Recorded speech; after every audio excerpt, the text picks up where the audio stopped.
Bismillahirrahmanirrahim. Assalamualaikum warahmatullahi wabarakatuh. Selamat pagi teman-teman sekalian. Kami dari kelompok 3 akan menjelaskan tentang teori positif psikologi. Sebelumnya kami ucapkan terima kasih kepada Ibu Dr. Helga Graciani Hidayat, SPD MA. Dan kami ucapkan terima kasih kepada teman-teman yang telah menonton materi dari kami. Semoga nantinya bermanfaat bagi kita semua. Puja dan puji syukur kehadirat Allah, karena rahmat taufik serta hidayahnya kita selalu diberi kesehatan. Langsung saja untuk menyingkat waktu, marilah kita mulai materi pada kali ini.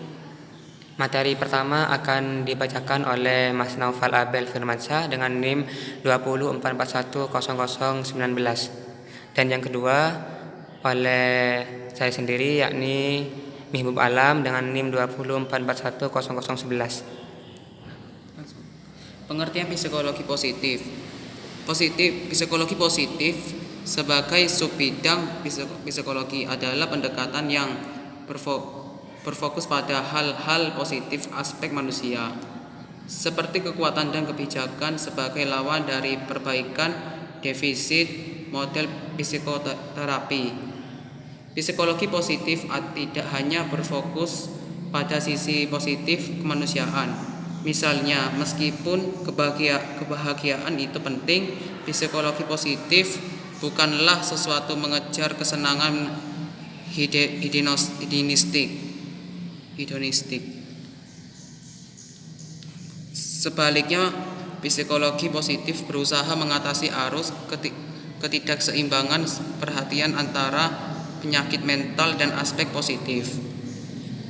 Istilah dan konsep psikologi positif diciptakan sebagai bagian dari suatu upaya terkonsentrasi oleh psikolog yang melihat kebutuhan untuk menyoroti ini relatif perbaikan bidang penelitian. Psikologi positif datang dari reaksi untuk peningkatan dramatis perhatian yang ditujukan untuk pemahaman dan pengobatan psikopatologi dan faktor biologis dan lingkungan yang berkontribusi terhadap penyakit mental. Yang kedua adalah konteks sejarah psikologi positif. Psikologi positif diciptakan baru-baru ini oleh Martin Seligman dan rekan-rekannya. Nah, selama beberapa dekade sebelum istilah psikologi positif itu diciptakan, para psikolog jelas menunjukkan minat pada topik yang sekarang diklasifikasikan dalam psikologi positif. Sebagai contoh, para psikolog telah memeriksa sifat dari aspek kesehatan mental positif seperti buying, efek harapan, dan korelasi kebahagiaan. Psikologi positif sering dijadikan sebagai subbidang baru. Mengapa demikian? Ada 3 alasan mengapa psikologi positif sering dicirikan sebagai subbidang baru, yaitu yang pertama, sejak Perang Dunia II, psikologi positif khususnya psikologi klinis bertujuan untuk memahami apa yang salah dengan orang-orang untuk mengurangi gejala kesusahan. Pendekatan model defisit keseluruhan ini dirancang untuk mengobati pasien, tidak mengakui dan meningkatkan kekuatan manusia.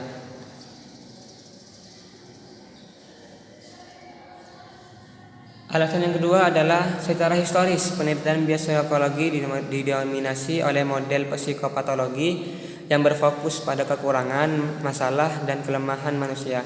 Sebuah studi literatur psikologis yang diterbitkan pada tahun 1995 mencatat rasio 17 belajar negatif dengan satu aspek manusia belajar positif.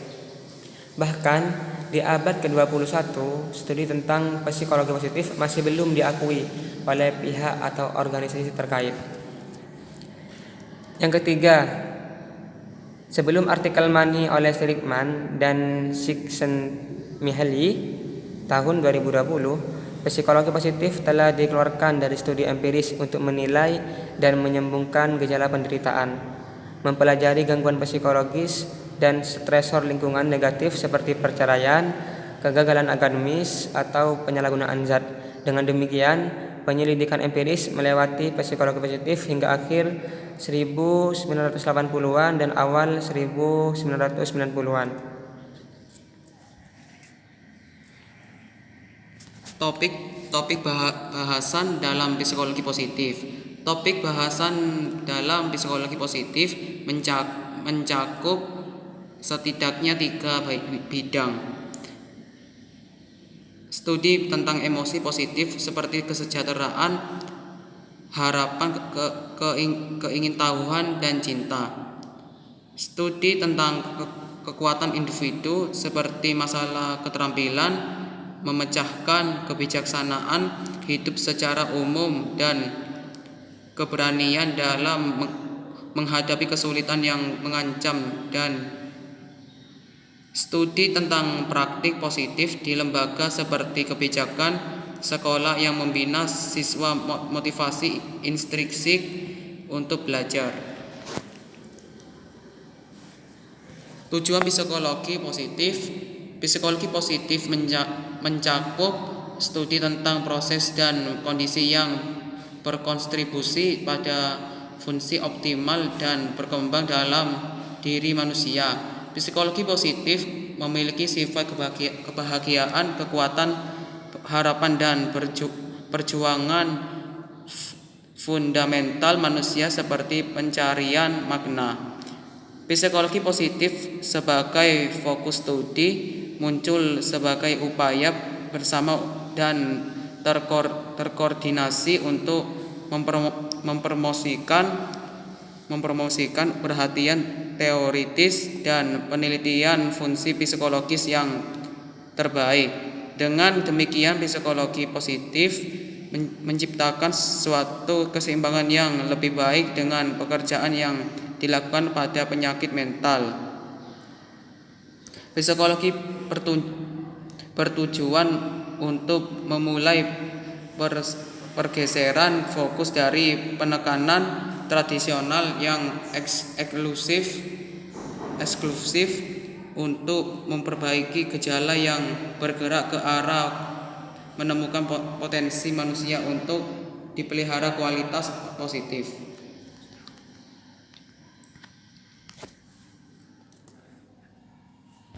Sistem kerja positif. Sistem kerja psikologi positif. Psikolog positif bekerja pada 3 tingkatan. Pada tingkat subjektif psikologi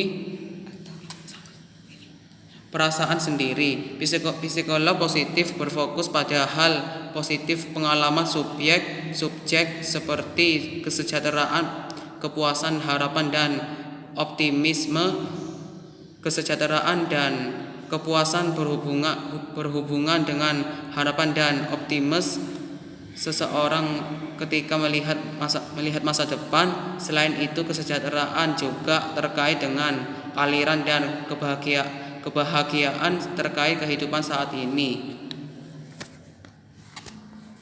Tingkat individu perorangan membahas ciri-ciri pribadi yang positif, kemampuan untuk menciptakan, mencintai dengan keberanian, ketekunan, pengampunan, orisinalitas, spiritualitas, dan kebijaksanaan.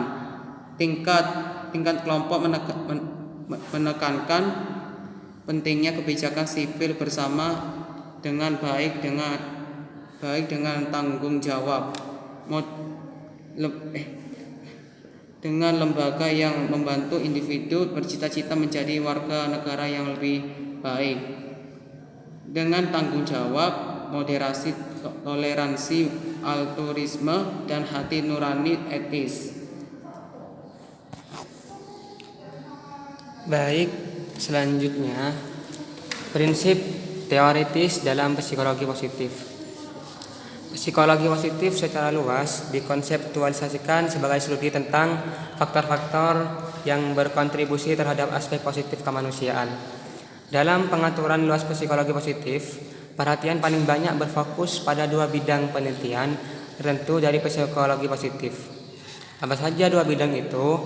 Yang pertama, pengalaman subjektif positif dari emosi positif, misalnya keberadaan, kepuasan, dan kegembiraan.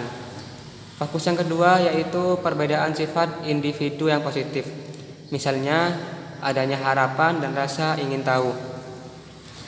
Psikologi positif juga diterapkan di sekolah dan di tempat kerja. Tidak ada hubungan hierarki atau urutan sekuensial antara ketiga area tersebut. Sebagian besar penelitian hingga saat ini berfokus pada dua bidang pertama.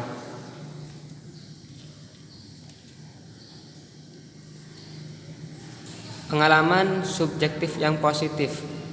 Ada kebutuhan yang kuat untuk memahami pengalaman subjektif yang positif. Untuk tujuan keduanya, pengambilan keputusan publik dan orientasi kehidupan pribadi dalam masyarakat. Dalam beberapa dekade terakhir, pemahaman emosi yang lebih baik telah berkembang. Beberapa sarjana psikologi positif mulai melakukannya, mengeksplorasi pertanyaan tentang potensi dan potensi pengalaman subjektif yang positif, seperti halnya A. Perasaan nyaman dapat berdampak kuat pada berbagai dimensi kehidupan. Saat mengalami emosi positif ringan, orang lebih cenderung memiliki perilaku positif seperti membantu orang lain, bersikap fleksibel dalam berpikir, dan menemukan solusi kreatif untuk masalah sehari-hari. Dan menurut Pressman dan Cohen tahun 2012 menemukan bahwa emosi positif berhubungan untuk umur panjang, seperti yang terlihat pada almarhum psikolog. Yang ketiga, menurut Frickson dan Branigan tahun 2005 menemukan bahwa pengalaman kegembiraan memperluas bidang apa yang ingin dilakukan seseorang di suatu waktu tertentu. Mengikuti klip film yang membagikan emosi positif seperti klip tersebut menyebabkan salah satu dari 5 emosi, yaitu kegembiraan, kepuasan, kemarahan, ketakutan, atau kondisi netral. Yang D yaitu menempatkan emosi positif dalam konteks perilaku. Emosi positif seperti kegembiraan meningkatkan kemungkinan kita berperilaku positif terhadap orang lain. Seiring dengan perkembangan hubungan yang lebih positif, kegembiraan juga mendorong keseruan yang adaptif secara evolusioner. Perilaku yang digunakan untuk memperoleh sumber daya yang diperlukan untuk berkembang dalam kemungkinan tak terduga. Menurut Frija tahun 1994. Nah, bagaimana cara membangun emosi positif? Cara membangun emosi positif menurut Fredrickson tahun 2001. Yang pertama, sumber daya sosial dan intelektual yang langgeng dengan mendorong keterikatan. Yang kedua, tingkat kreativitas yang lebih tinggi. Yang ketiga, perkembangan otak. Kegembiraan dan kepuasan dapat berfungsi sebagai penangkal atau penyangga emosi negatif. Mengingat bahwa emosi positif membantu orang membangun sumber daya yang mendukung untuk pulih dari pengalaman negatif. Ketika individu mengalami kebahagiaan dan kegembiraan, mungkin saja seluruh masyarakat memiliki lebih banyak orang yang bahagia. Ciri-ciri sifat positif individu. Di tingkat tertinggi ada 6 kebajikan yang diidentifikasi Peterson dan Seligman tahun 2004. Dari survei yang luas dari mayor tradisi filosofis sepanjang sejarah, 6 kebajikan yang diidentifikasi dari survei ini meliputi 1. Kebijaksanaan, 2. Keberanian, 3. Kemanusiaan, 4. Keadilan, 5. Kesederhanaan, dan 6. Transendensi. Kemudian 6 kebajikan dicirikan oleh 24 kekuatan yang diidentifikasi oleh para peneliti sebagai ciri-ciri psikologis dan proses yang dengannya kebajikan ini dapat dicapai. 24 kekuatan yang diidentifikasi oleh kriteria tersebut termasuk dalam sistem klasifikasi VIA, yaitu kreativitas, keingintahuan, keterbukaan pikiran, kecintaan belajar, perspektif, keberanian, ketekunan, integritas, vitalitas, cinta kebaikan, kecerdasan sosial, kewarganegaraan, keadilan, kepemimpinan, pengampunan dan belas kasihan, kerendahan hati atau kesopanan, kehati-hatian, pengaturan diri, apresiasi keindahan dan keunggulan, syukur, harapan, humor dan spiritualitas. Kekuatan karakter telah diperiksa dalam hubungannya dengan kepuasan hidup. Harapan dan optimisme adalah kekuatan yang paling terkait dengan kepuasan hidup, tapi kekuatan kesopanan, kreativitas dan apresiasi keindahan menunjukkan asosiasi terlemah dengan kepuasan kehidupan. Apa itu harapan dan apa itu optimis? 1. Hope atau harapan. Hope atau harapan menurut Sinder tahun 2002 mengkonseptualisasikan perilaku manusia dalam hal mengejar tujuan dan mendefinisikan harapan sebagai kemampuan yang dirasakan untuk mengidentifikasi tujuan yang berarti, untuk mengidentifikasi jalur atau rute untuk mencapainya, dan memiliki rasa agensi atau motivasi aktif. Orang bisa berharap untuk menggunakan jalur yang diidentifikasi untuk mencapai tujuan yang diinginkan. Yang kedua adalah optimis. Apa itu optimis? Optimisme menurut Michel Serres dan Charles Server pada tahun 1992 mendefinisikan optimisme sebagai perbedaan individu dalam ekspektasi umum untuk mencapai hasil positif di masa depan bersama-sama dengan harapan untuk menghindari hasil negatif di masa depan. Selanjutnya, prinsip teoritis yang selanjutnya adalah kesehatan mental yang positif. Ada 3 model kesehatan mental positif yang berbeda telah diperiksa dalam beberapa tahun terakhir, yaitu yang pertama adalah kesejahteraan subjektif. Kesejahteraan subjektif atau SWB adalah perpanjangan dari filosofi hedonisme yang mengidentifikasi pengejaran kesenangan dan menghindari rasa sakit sebagai tujuan akhir hidup. Menurut Ryan dan Deci tahun 2021. Model ini juga mengasumsikan bahwa individu adalah penilai terbaik apakah mereka bahagia. Menurut Diner, Septia dan Suh tahun 1998. Yang ketiga adalah kesejahteraan subjektif atau SWB, terbuat dari 3 komponen. Yang pertama, adanya pengaruh positif. Yang kedua, tidak adanya pengaruh negatif. Dan C, kepuasan hidup. Penelitian kepribadian telah menunjukkan bahwa SWB relatif stabil sepanjang umur dan telah mengidentifikasi faktor fisik, psikologis, dan demografis. 2 penelitian telah menunjukkan bahwa SWB dapat dijelaskan oleh genetika dan individu mungkin memiliki titik setel yang ditentukan secara biologis untuk kebahagiaan yang diperhitungkan 50% tingkat kebahagiaan. Kesehatan mental yang ketiga yaitu kesejahteraan psikologis. Kesejahteraan psikologis atau disebut dengan PWB adalah model alternatif yang dimaksudkan sebagai teori kesejahteraan yang lebih holistik dan teoritis. Perpanjangan dari tradisi filosofis Aristoteles yang mengidentifikasikan tujuan akhir dalam hidup sebagai pengejaran daemon atau diri sejati seseorang. Teori ini juga terkenal sebagai kesejahteraan eudaimonik. Rev dan rekan-rekannya telah mengidentifikasi 6 faktor terkait tetapi berbeda yang mereka miliki, percaya mencakup ideal kesejahteraan.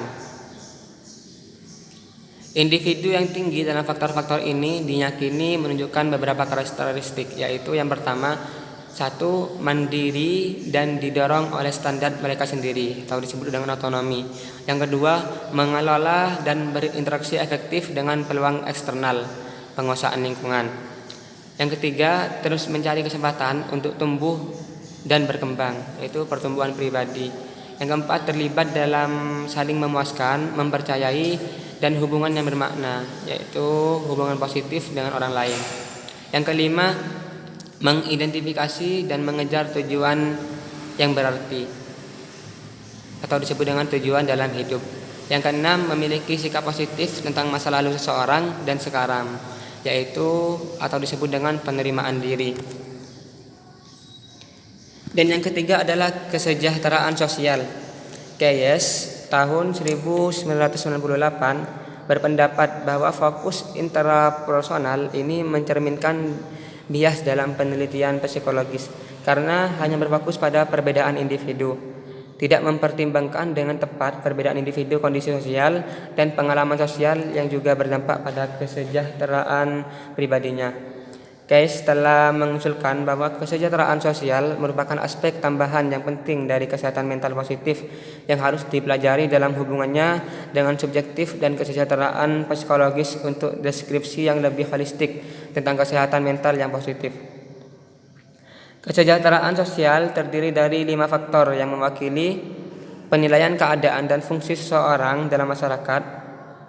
Menurut Keyes 1998 halaman 122, kelima faktor ini bersifat penerimaan sosial, aktualisasi sosial, koherensi sosial, berkontribusi sosial, dan integrasi sosial. Individu yang tinggi dalam faktor-faktor ini juga menunjukkan 5 kualitas. 1. Pandangan yang disukai orang lain dan merasa nyaman dengan orang lain, yaitu penerimaan sosial. 2. Percaya bahwa lembaga dan individu masyarakat membantu untuk mencapai potensi individu dan lembaga, atau disebut dengan aktualisasi sosial. Yang ketiga, memahami keteraturan dan kualitas dalam dunia sosial dan mengungkapkan kepedulian tentang dunia sosial mereka, atau disebut dengan koherensi sosial. Yang keempat, percaya diri sebagai anggota masyarakat yang penting dan efektif, yaitu kontribusi sosial. Yang kelima, dan merasa bahwa mereka adalah bagian dari masyarakat mereka yang serupa dengan anggota lainnya, yaitu integrasi sosial. Selanjutnya, tantangan psikologi positif. Psikologi positif menemui beberapa tantangan, yaitu pertama, perlu berpindah dari tingkat individu ke organisasi, kelembagaan, dan tingkat masyarakat untuk menunjukkan bahwa kesejahteraan dan kekuatan bisa berbeda-beda di tingkat organisasi sosial. Tantangan yang kedua yaitu psikologi positif mungkin baru bagi orang-orang multikultural, dan tugas para pendukung psikologi positif untuk mengartikulasikan bagaimana hal itu akan bermanfaat untuk klien multikultural. Selanjutnya, penerapan positif psikologi. Psikologi positif untuk populasi multikultural, yaitu memahami bagaimana menerapkan psikologi positif untuk klien yang beragam budaya adalah masalah sangat penting dalam konseling. Model konseling yang tidak memperhatikan lingkungan klien yang beragam budaya tidaklah lengkap dan bahkan berbahaya. Lantas apa yang dilakukan konselor? Yang dilakukan konselor yaitu 1. Mengenali demografi yang semakin beragam. 2. Peka terhadap kebutuhan klien multikultural di penyuluhan. 3. Konselor perlu menyadari bagaimana norma bersama secara kolektif nilai-nilai meresap ke semua bidang kehidupan sosial. Menerapkan psikologi positif pada populasi yang beragam menuntut kita untuk memperhatikan 2 masalah. Yang pertama, psikologi positif dalam budaya barat berfokus pada kebutuhan individualistik, seperti kesejahteraan pribadi, kepuasan hidup, kebaikan, dan sebagainya. Namun dari perspektif non-barat, kekuatan terkait budaya seperti harmoni, kesabaran, dan coping kolektif sangat penting untuk kesehatan mental. Yang kedua adalah kepribadian multikultural positif klien ras atau etnis minoritas ditingkatkan oleh konselor untuk mengenali dan menghargai kekuatan terkait budaya mereka.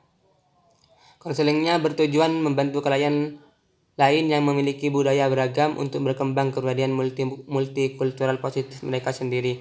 Konselor dan profesional kesehatan mental harus mengembangkan keterampilan pemecahan masalah yang kreatif dan membantu klien multikultural menjadi proaktif dalam keadilan sosial untuk diri mereka sendiri.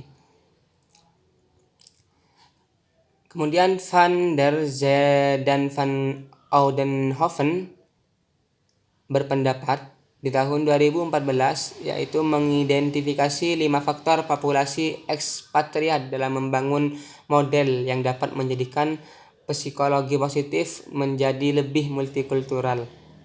Yaitu faktor pertama adalah empati budaya, yaitu kemampuan untuk berempati secara terampil dengan pikiran dan perasaan orang-orang yang secara budaya berbeda dari diri sendiri. Faktor kedua yaitu keterbukaan, yang merupakan sikap terbuka dan tidak berprasangka buruk terhadap perbedaan budaya. Faktor ketiga adalah kestabilan emosi, yaitu mengacu pada kestabilan kesehatan mental agar tetap tenang dalam situasi stres dan atau asing. Faktor keempat adalah inisiatif sosial, yaitu melibatkan, merangkul, dan mulai interaksi budaya dalam berbagai konteks. Faktor yang terakhir adalah fleksibilitas, yang melibatkan ketahanan kognitif yang mendorong melihat situasi budaya baru sebagai tantangan positif daripada sebagai penanda stres. Kesimpulan, psikologi positif diciptakan baru-baru ini oleh Martin Seligman dan rekan-rekannya. Menurut Seligman dan Csikszentmihalyi tahun 2000. Psikologi positif sebagai subbidang psikologi adalah pendekatan yang berfokus pada hal-hal positif aspek manusia, seperti kekuatan dan kebajikan sebagai lawan dari perbaikan defisit model psikoterapi. Konsep-konsep utama dalam psikologi positif seperti harapan, optimisme, kebahagiaan, ketekunan, kebijaksanaan, dan keberanian. Psikologi positif berkontribusi untuk mencapai keseimbangan yang lebih baik antara penelitian yang ketat dan orientasi teoritis inovatif. Psikologi positif menekankan penelitian metode empiris dan itu adalah eksplorasi ilmiah dari aspek positif manusia. Topik dalam psikologi positif mencakup 3 bidang. Yang pertama, studi tentang emosi positif. Yang kedua, studi tentang kekuatan individu. Yang ketiga, studi tentang praktik positif di lembaga. Psikologi positif bekerja pada 3 tingkatan. Yang pertama, tingkat subjektif. Yang kedua, tingkat individu. Dan yang ketiga, tingkat kelompok. Dalam pengaturan luas psikologi positif, perhatian paling banyak berfokus pada 2 bidang penelitian tertentu dari psikologi positif menurut Seligman dan Csikszentmihalyi tahun 2000. Apa saja itu? Yang pertama, pengalaman subjektif positif dari emosi positif. Misalnya keberadaan, kepuasan, dan kegembiraan. Yang kedua, perbedaan sifat individu yang positif. Misalnya harapan dan rasa ingin tahu. Selanjutnya, menerapkan psikologi positif untuk klien yang beragam budaya adalah masalah sangat penting dalam konseling. Penting untuk memperluas relevansi pembangunan multikultural psikologi positif saat memberi konseling kepada klien ras atau etnis minoritas.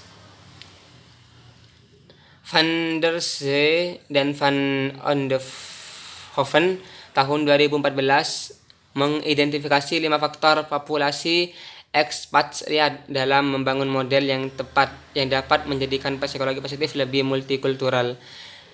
Yaitu faktor pertama adalah empati budaya, faktor kedua adalah keterbukaan, faktor ketiga adalah kestabilan emosi, dan faktor keempat adalah inisiatif sosial. Faktor kelima adalah fleksibilitas. Demikian penjelasan dari kelompok kami, kurang lebihnya kami memohon maaf yang sebesar-besarnya. Wassalamualaikum warahmatullahi wabarakatuh.